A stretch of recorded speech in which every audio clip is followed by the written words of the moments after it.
20평형대 아니 30평형대도 안 하는 게 좋습니다. 아일랜드 주방을 만들길 원하시는 분들이 있으세요. 하지만 이렇게 했을 경우 세탁실 한번 가기 위해서 한참을 돌아가야 할 정도로 동선에 불편함이 있고, 이런 것들이 오히려 눈에 보여서 또 스트레스를 받아 하시는 분들도 계시더라고요. 그러면 이제 쓰지 말라는 거죠?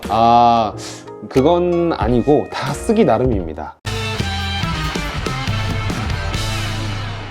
제가 10년간 인테리어 상담을 하면서 요즘 따라 유독 이런 대면형 주방에 대한 질문을 해주시는 고객님들이 많으시더라고요. 아무래도 인스타그램이나 유튜브 같은 곳을 보면 정말 멋지고 넓은 이런 아일랜드 형태의 주방 때문에 그런 걸 보신 분들이 많이 질문을 주시는 것 같은데요. 하지만 모든 집이 이 대면형 주방이 잘 어울릴 수는 없습니다. 자, 확신하는데 이런 분들은 진짜 하고 나서 100% 후회하실 수도 있으니까요. 이런 집은 아일랜드를 하면 안 된다 하는 구조에 대해서 알아보도록 하겠습니다.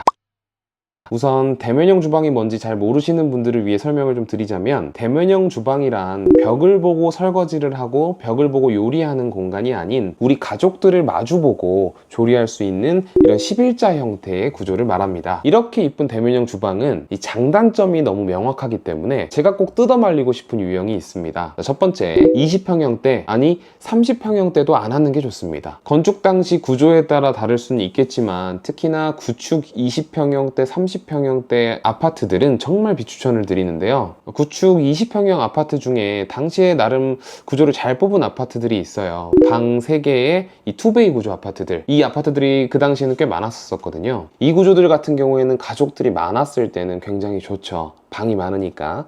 대신 방이 많아진 만큼 주방이 굉장히 좁고 길어지게 됐거든요. 그렇다 보니 구조의 주방을 가진 집에서는 이미 식탁만 놔도 주방이 굉장히 타이트해지는 경우들이 많습니다. 인테리어가 예쁜 것도 중요하지만 사실은 실용적인 게 저는 더 중요하다고 보는 사람이거든요. 이런 경우에는 기존처럼 일자 동선의 구조가 가장 합리적인 구조라고 보고요. 저희가 신혼부부라든지 아직 수납이 그렇게 많이 없는 가정이라면 그 주방 옆에 방을 이 다이닝 룸처럼 꾸며서 조금 더 이런 식탁의 자리나 수납의 자리를 확보해 주시는 것이 가장 합리적이라고 생각을 합니다. 이 30평형대도 마찬가지로 좁고 긴 형태로 되어 있는 게 가장 일반적인 형태의 주방 구조인데요. 그렇다 보니 이 대면형 주방을 하고 싶어도 사실 이 가로의 폭이 나오지 않다 보니까 어떤 방법을 하시냐면, 주방과 평행하게 세로로 길게 아일랜드 주방을 만들길 원하시는 분들이 있으세요. 하지만 이렇게 했을 경우 세탁실 한번 가기 위해서 한참을 돌아가야 할 정도로 동선에 불편함이 있고, 아일랜드를 크게 놓다 보니까 키 큰 장이라든지 벽장을 전혀 둘 수가 없어서 실제 사용할 때마다 삥 둘러서 반대편 넘어가야 되고, 이런 굉장히 불편한 동선의 주방이 만들어지게 됩니다. 그래서 이 32평 투베이의 좁고 긴 주방의 형태에서는 기존의 기역자의 주방에 간단한 아일랜드 정도를 만들어서 추가적인 조리 공간과 수납 공간을 확보해 주시던지, 아니면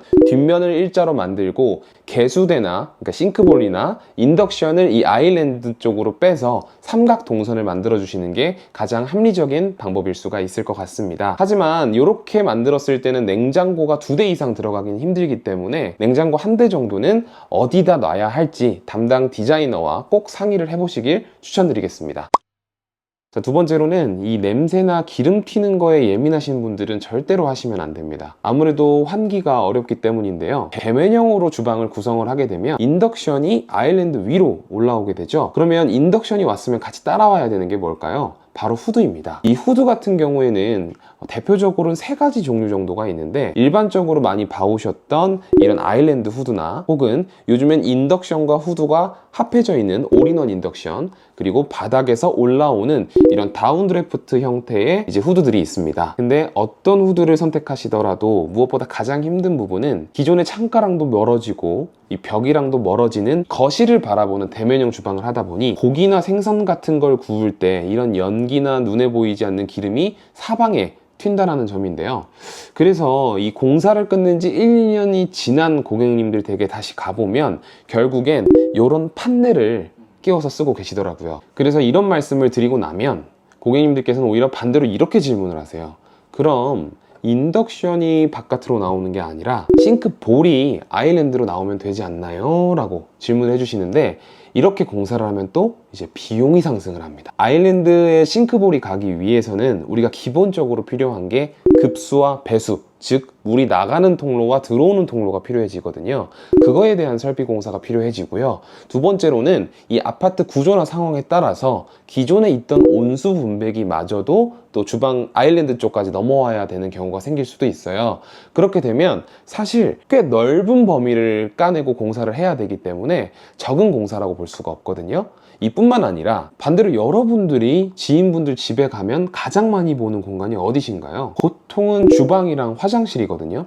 그렇다 보니까 사람 심리가 이왕에 아일랜드를 만들게 되면 거기에 놓이는 싱크볼이라든지 수전이라든지 안쪽에 들어가는 빌트인 가전들의 그레이드들이 계속 높은 그레이드를 선택을 하게 된다는 거죠. 이왕 하면 더 이쁜 거, 이왕 하면 더 좋은 거. 그렇다 보니까 이 가구 자체의 가격이 상승하는 일도 빈번하고요. 그리고 일반적인 주방의 깊이는 60에서 70cm 정도가 되는데 이 아일랜드로 사용하다 보면 뒤로 음식이 튀거나 냄비가 떨어지거나 하면 안 되기 때문에 최소 깊이를 80cm, 90cm로 만들어 주거든요.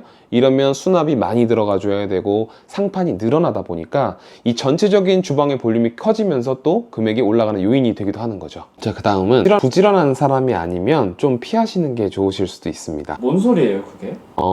이제 우리 집이 20평형대도 아니고 30평형대도 아니고 넓은 집이다. 그리고 그 앞에 있던 단점들을 다 듣고서라도 감수하겠다. 아일랜드를 하겠다. 좋습니다. 근데 이제 실사용 때를 좀 봐야 하는데 사람이 살다 보면 우리 아이 뭐 약이라든지 간식이라든지 커피 머신, 에어프라이어 이런 것들이 하나 두 개 아일랜드로 올라가게 되실 거거든요. 물론 내가 너무 정리를 잘하고 수납 공간이 풍부해서 다 안쪽에 넣고 있으면 좋겠지만 그런 것들이 이제 하나 둘 올라왔을 때 아까 말씀드렸죠. 아일랜드는 대면형 주방이라고 보여지는 주방이기 때문에 이런 것들이 오히려 눈에 보여서 또 스트레스를 받아 하시는 분들도 계시더라고요. 그래서 이 아일랜드 주방을 계획 중이실 때는 청소를 앞으로 내가 더 얼마나 열심히 할 건지는 한 번쯤 고려해 보시는 게 좋을 것 같습니다. 팀장님, 그 말씀 들어보니까 그러면 쓰지 말라는 거죠? 그건 아니고 다 쓰기 나름입니다. 제가 앞에 말씀드린 이런 소소한 단점들을 감안하더라도 나는 디자인이 우선이고 아일랜드 멋진 대면형 주방을 만들고 싶다 하시면 저도 찬성합니다. 저도 나중에 넓은 집으로 가면 솔직히 해보고 싶은 주방이기도 하고요. 제가 앞에서는 이 대면형 주방에 대한 단점들만 말씀을 드렸었는데 사실 대면형 주방은 장점도 굉장히 많습니다. 우선은 디자인적인 부분부터 좀 볼까요? 대면형 주방은 주방, 거실, 다이닝룸이 하나의 통합된 공간으로 기능하기 때문에 이 각각의 공간이 따로 구분되지 않고 하나의 큰 공간처럼 인식이 돼요.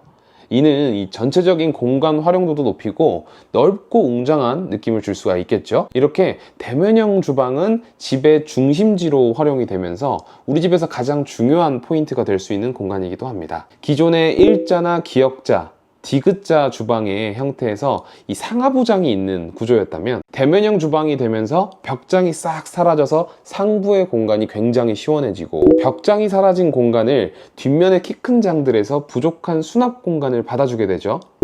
그렇다 보니 굉장히 안정감 있고 개방감 있는 디자인적인 요소를 만들어낼 수가 있습니다. 그리고 또 기능적인 부분으로는 이 대면형 주방이 상대방을 마주보고 조리할 수 있는 공간이라고 말씀을 드렸잖아요. 특히나 어린아이가 있는 집들 같은 경우엔 우리 애기가 요리를 하는 동안 뭐 사고를 칠까 뭘 잘못 건드릴까 신경 쓰여서 일을 못 하실 수도 있는데 말 그대로 대면형 주방은 이 거실 쪽을 바라보고 있는 주방이다 보니까 우리 아이가 뭐 하는지 보면서도 충분히 조리를 할 수 있는 공간이 될 수도 있고요. 또 대면형 주방으로 했을 땐 주방이 굉장히 넓게 뽑히기 때문에 누군 먹고 누군 치우고 그런 주방이 아니라 서로 대화를 할 수 있고 함께 요리할 수 있는 참여형 주방으로 만들 수가 있기 때문에 이 가족 간의 대화를 더 많이 만들어내고 싶고 손님 초대하는 걸 좋아하시는 분들한테는 이런 대면형 주방을 완전히 추천을 드립니다. 그리고 이왕에 대면형 아일랜드를 계획 중이신 분들이라면 요거 하나는 좀 알고 가셨으면 좋겠는데요. 보통 아일랜드형의 주방을 만들 때 가장 이상적인 형태는 이 아일랜드 양쪽으로도 이동 동선이 나오는 것입니다. 아일랜드가 있고도 양쪽으로 사람이 돌아다닐 수 있는 동선이 1m씩은 나와줘야 되기 때문에 최소한 그 주방의 가로폭이 5m 이상이 나와줘야 되는 대형 평수여야만 합니다. 아일랜드의 길이는 최소 2.9m 정도는 돼 주어야 개수대가 들어가고 인덕션이 들어가고도 그 사이에 우리가 조리 공간이라고 해서 가장 많이 쓰이는 공간이거든요. 그 공간을 확보하기가 용이한 사이즈가 됩니다. 그리고 깊이는 최소 90cm 정도는 되어야 우리가 싱크대에서 설거지를 하거나 이 음식물이 바깥으로 튀는 것을 좀 방지해 줄 수가 있고요. 그리고 뒤에 수납 공간이 30cm 정도가 마련이 되기 때문에 어느 정도 수납도 잡고 기능적인 부분도 할 수 있는 사이즈가 90cm다. 이 점을 꼭 염두에 두시고 우리 집 담당 디자이너랑 상의하실 때 이 점을 꼭 염두에서 상의해 주시면 좋을 것 같습니다. 오늘 대면형 주방을 하면 안 되는 집에 대해서 이야기를 나눠봤는데요. 제가 이런 설명 저런 설명 많이 드렸지만 무엇보다 우리 가족에게 잘 맞는 러브하우스를 만드는 것이 중요하다고 생각을 합니다. 오늘 영상이 여러분들께 많은 도움이 되었길 바라면서 영상이 유익하셨다면 좋아요와 구독 부탁드리고요. 다음에는 또 좋은 인테리어 꿀팁으로 여러분들께 인사드리도록 하겠습니다. 이상욱의 러브하우스였습니다. 감사합니다.